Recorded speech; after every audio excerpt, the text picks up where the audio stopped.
Good morning and welcome to the Morning Scoop for Thursday, February 25th. This is your daily Buckeye fix. I'm Tom Orr. The Minnesota game is in 189 days. The game against Michigan in 275 days. This morning, though, we are going to be looking much further into the future than that at what the next potential round of Big Ten expansion could look like. My guest is Buckeye Scoop's ultimate insider, NevadaBuck. I have plugged some of his recent scoops on here this week, and members can find all of them at buckeyescoop.com. But the Big Ten expansion one was the one that I figured we pretty much had to talk about here. It didn't get a lot of notice elsewhere in across the media, but that's something that the Big Ten actually just had a big meeting to discuss. Can you explain what that meeting was, who was meeting, how often that group meets, and why that's potentially a big deal?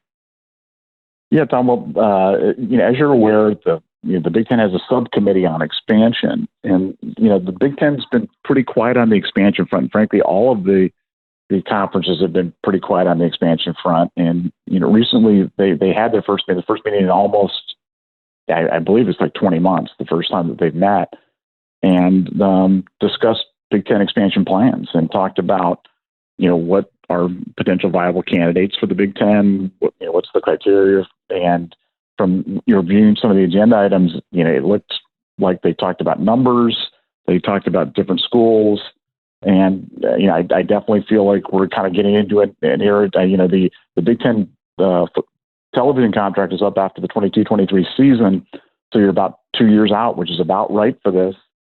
And I think we're gonna see a lot of movement here on expansion and potential expansion over the foreseeable future, and it's going to be an exciting time for sure. Now, the last round of expansion was driven a lot by cable TV households and TV markets. That's the one that brought Rutgers and Maryland into the league. Do you have a sense for what might drive this next round of expansion? Yeah, well, obviously what they're looking for is they're looking for consumers. They're looking for consumers that can consume views or streams or pay-per-view or Twitch or anything that can drive general interest in the product. And it's not like it's just one metric like it was the last time. Just looking at cable, because so many people are consuming their products in different ways right now. But when you have consumers and you have interest, that equates to value, and that's ultimately what's driving the value equation right now for the big. All these conversations right now. If you're wondering, like, who's the driver, like who's the person that's kind of pushing this, it's the major media companies. That's the ones that are pushing this right now, because they know that it's a race to 4 conferences of 16 teams. It's 4 super conferences. That's the future. And so the question is, who's going to be the winners and who's going to be the losers? And as you can imagine, the media companies aligned with the big would like them to be a first mover, because that kind of seeds their whole media empire. And so I think you're going to see a big advantage to the people that can be bold, the people that can identify the candidates early and move through it. And you're going to see big media companies pushing it from the back. And that's what we're seeing right now with the big. And that, yes, media companies are going to drive this, but ultimately the Big Ten is looking for teams that are kind of fit its type. There is a type with the Big Ten schools. So, I mean, let people know like what some of those criteria are that the Big Ten likes in terms of membership. Well, the Big Ten first and foremost views itself as a consortium of research institutions, and that's really kind of one of the core values that the Big Ten's always held near and dear, and that's why having research university designation or having AAU membership has always been important. So when you look at potential Big Ten, candidates, the first thing you look at is the list of AAU members, and AAU is not the way that we're used to define it, like AAU basketball or AAU. We're talking about the Association of American Universities, and that designation goes to research facilities in general that have excellent academic credentials, and so that's one of the first things that you're looking for with that. That's why large schools, large state schools, like let's take one for example, like Missouri. Missouri to me always seemed to be a very logical Big Ten member. They went to the SEC. Where it was culturally, it just doesn't seem like a good fit. I don't think they'd ever really fit well into the SEC, but Missouri is the example of the type of school that you're looking for Big Ten members. Academic credentials, AAU membership, large land grant university. Something like that would make sense, and I think all the schools will kind of fit that profile. All right, I'm going to just run through. This is something I researched and put together on our board in the thread about this. So I'm just going to run through this list right now, just so people have an idea of this kind of schools that we're talking about. These are the current Power 5 schools that are not Big Ten members who are also AAU members. And some of these will make absolutely no sense from a geographic perspective, but we'll just run through them all real quick so people know. Arizona, Stanford, Cal, UCLA, Southern Cal, Colorado, Florida, Georgia Tech, Iowa State, Kansas, Missouri, Duke, North Carolina, Oregon, Pitt, Vanderbilt, Texas A&M, Texas, Utah, Virginia, and Washington. So that's kind of a little bit, those are kind of the people that have the table stakes to kind of be a part of this conversation, it seems like, among the current Power 5 members. So let's start with the first one that you mentioned, Missouri. They are, a team that I think has flirted with the Big Ten in the past. Ended up, the Big Ten didn't say yes fast enough the last time, and they ended up in the SEC. What is it about Missouri that would make them potentially an attractive fit for the Big Ten? Well, I think with Missouri, what's interesting is, one, the whole access to the St. Louis market and really dominance of the St. Louis media market really is important. And I think right now the Big Ten is looking at that as something that's a driver. But Missouri's also got a very underrated academic reputation and has been part of the Big Ten, academic alliance. Missouri makes a lot of sense from that standpoint. They've made tremendous strides in that area. They're generating a tremendous amount of research dollars right now. And I think if you look at the map, you look culturally, you look at the schools that are around it, it just makes sense. Missouri makes sense from so many different factors. I think that, they'd be one of the number one targets for the Big Ten. And like I said, frankly, it should have happened last time. And it probably made more sense but it makes equally as much sense this time. And I would expect them to receive a lot of consideration this time around, despite them having gone to the SEC. And I think that's something that could really happen.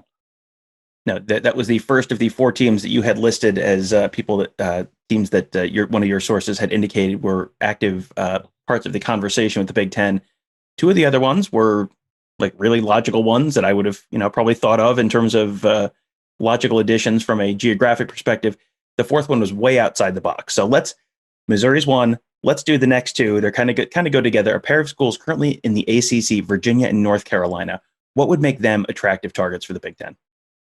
Well, again, just both superior, academic reputations, above average to very above average sports reputations. Obviously you've got issues with grant of rights, and you've got some other legal issues there that make it more challenging in terms of taking teams from the ACC. But I think as we talked about earlier, one of these conferences is going to get left out, and it's either going to be the Big 12 or it's going to be the ACC. And I think the schools are kind of cluing into that right now, and they're trying to see, they don't want to be left without a chair either. So I think, there's more of a receptive, Virginia and North Carolina would fit in perfectly. You're talking about contiguous states. You're talking about AAU membership. Like I said, everything about it makes sense. And I could see one or both of those being part of the next round. That would be a seismic shift for the Big Ten to be able to pull something like that off. But I know they're swinging big and looking to be a first mover and have that big first mover advantage in this area. So we could definitely see it happen. You mentioned grant of rights there. I just want to fill people in. I mean, if you've been following this closely for years, you probably have at least heard that term. For those who haven't, it is something that a lot of conferences have. It's basically a contractual agreement that forces the schools to turn over all their TV rights to their home games to the league for a set amount of time, basically. So, even if you leave this league, that old league still owns your TV rights until the end of that grant of rights. So for the ACC, as you mentioned, that runs through the 2035 to 2036 school year. So that is quite a while in the future. The grant of rights for the Big 12 expires in 2025. So that's a lot closer. And there's a whole bunch of very complicated legal stuff that probably neither of us are really qualified to get into in terms of the likelihood of being able to get out of that. So just so people at least know what we're talking about there with the grant of rights. The last piece of this that the last of those four schools, there were three that I kind of, I read this and I sort of nodded my head. That makes sense. That makes sense. Okay. And then I got to the fourth one and it was like, huh, that's interesting. The University of Toronto, which is rather notably located in Canada, Toronto, Canada, that is not only outside the box, it is outside of the country. What would make the University of Toronto an attractive target for the Big Ten? Well, this is an interesting one in that you're talking about, people aren't really familiar with the University of Toronto, but you're talking about the Harvard of Canada. You're talking about a school with just an exceptional academic reputation, a huge student population. I mean, it's 70, 80,000 students. Now with the increase in the number of athletes coming over from Canada right now, Canadian basketball was kind of an afterthought 10, 15 years ago. Now they're cranking out the players, and people give a lot of that credit to the Raptors, and the Raptors being kind of expanding the influence of basketball in the country. There's a thought that if you brought American football to Canada and had the country rallying, you're talking about a country of 38 million people rallying behind kind of their national team, that they could very quickly become a powerhouse in sports, with a commitment, with a financial commitment as well as a commitment from the school to get behind it. And certainly academically they fit, geographically they fit. You've got issues with the border, obviously, but a lot of those are related right now to this pandemic that we're going through. Typically Canadian-U.S. travel is not as challenging, but it was an out of the box name that frankly was one of the first times I heard it. But as I've lived with it a little bit more and more, I think there's certainly some issues with facilities, and there's some cultural issues, but it's definitely one that you shouldn't write off. It's definitely something that's it's an interesting idea, and it's an out of the box idea, and frankly, if somebody could pull that off, I think it'd be a home run. Interestingly, when you're talking about AAU members, University of Toronto is an AAU member, and for a foreign university to be a member of Association of American Universities, I found that interesting as well. So I think it's definitely an area to keep an eye on. I wouldn't say it's a front burner type opportunity, but it's definitely something that we should not dismiss. And it does sound crazy that, this American conference would expand into another country. That's actually, the Pac-12 has been sort of trying to figure out ways to get into the Chinese market and into other markets in Asia. They just played a football game in Australia a few years ago as they're trying to sort of find ways to, expand their reach. The NFL, I think, has played in Mexico and London. And so, people are sort of looking outside the United States as they start to build their brands, build their markets. So it is not necessarily as crazy as it might sound on initial, for the first time you hear it. We mentioned this earlier. The Big Ten's TV contract is up after the 2022-2023 academic year. That means there are only 2 football seasons left under the existing deal. That is probably, my guess is that is a bigger deal in terms of the potential timing here than most people would maybe think. Yeah, no, it's definitely, as we talked about, the drivers in this are going to be the media companies. The media companies are looking at this next round coming up. And if there was a time to do it, now's the time. And I think that's why the subcommittee met. I think that's why you're starting to hear, a number of different conferences starting to make moves on in this area. But this next television contract is going to be massive. It's going to be a massive deal. And it's really going to be kind of a bellwether for all of college football. And, if you think back when the Big Ten did this the first time, they really kind of took the, they really set the college football world on its ear by doing it. And they're looking to make an equally big splash this time. So I expect the next 18 to 24 months to be just a fascinating time for college football. And the next year, I think we're going to see a lot of activity on this just because that contract is coming up. The last question then, of course, is how many teams could they add? And, the Big Ten is at 14 right now, which is just, it's kind of a weird number. You get two divisions of 7 teams, which is not a very natural number. So, what do you think they're looking at? Do you bring in 2 more and go to 16? Could it end up bigger than that? Where do you think this sort of ends up for the Big Ten? Well, I think logically 2 more to 16 makes a lot of sense. But, interestingly enough, one of the topics that was discussed was a move to 20. And how would that break down? Would that be two 10-team divisions within a 20-team superconference? And that's when it really gets interesting. And that's when you start looking at, does Texas come into the mix? Does Oklahoma come into the mix? Where does Notre Dame fit into this whole equation? I think 16 is the logical number, but you've got to find, if we're trying to find room for all the Power 5 teams that are out there, and we don't have enough to go to 5 times 16, 4 times 20 makes sense. So, you think about the conference, you'd have a perfect setup right then for college football playoffs. Your division playoffs would basically be like your quarterfinals, and your conference championships would be like your semifinals, and move on through the line. So I think there's a lot to think of, a lot of moving parts, but I think you're going to see the Big Ten move to 16 and then maybe beyond. But I would think the target over the next 2 years is definitely going to be 16. This is just going to be absolutely fascinating to watch over the next couple of years, because you think back to the day that they announced Rutgers and Maryland, and everyone kind of went, "Huh? What?" And so that even teams now that seem kind of crazy and outside the box, like you can never say never on any of this stuff. And what makes this really interesting is sort of the old thinking on the types of programs you're looking to add based on the last round. That's not necessarily the same types of programs you're looking to add this time. And it is, this is going to be a fascinating topic. I have a strong suspicion this will not be the last Morning Scoop episode where we talk about conference expansion in the next 12 to 18 months or so. So you also were on Scoop World Order, Kirk Barton's podcast earlier this week. That was a fun conversation. You guys shared some fun old recruiting stories. Let people know what you guys chatted about and where they can find that. Yeah, we talked about, Kirk had been launching season 2 of Scoop World Order, and he had Bank Green and I, and we talked about some of our favorite recruiting stories from the old days. And I shared one about one that was, I guess it was really my first recruiting story, where it was a friend of mine being recruited, and his run-in with Clemson football, the first time that I learned that Southern football is different. So yeah, that was very.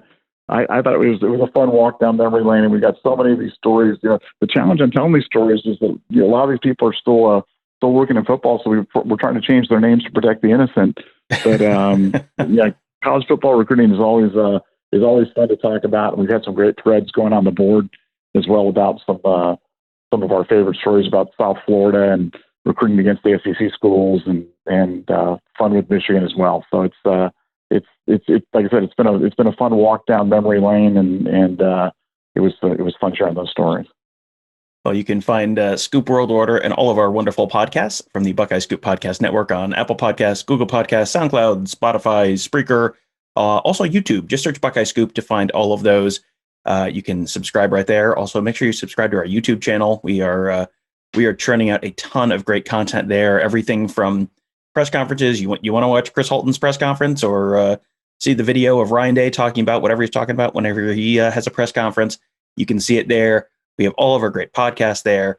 Tons of great content from football camps and interviews with recruits and so much more. That's youtube.com/Buckeye Scoop.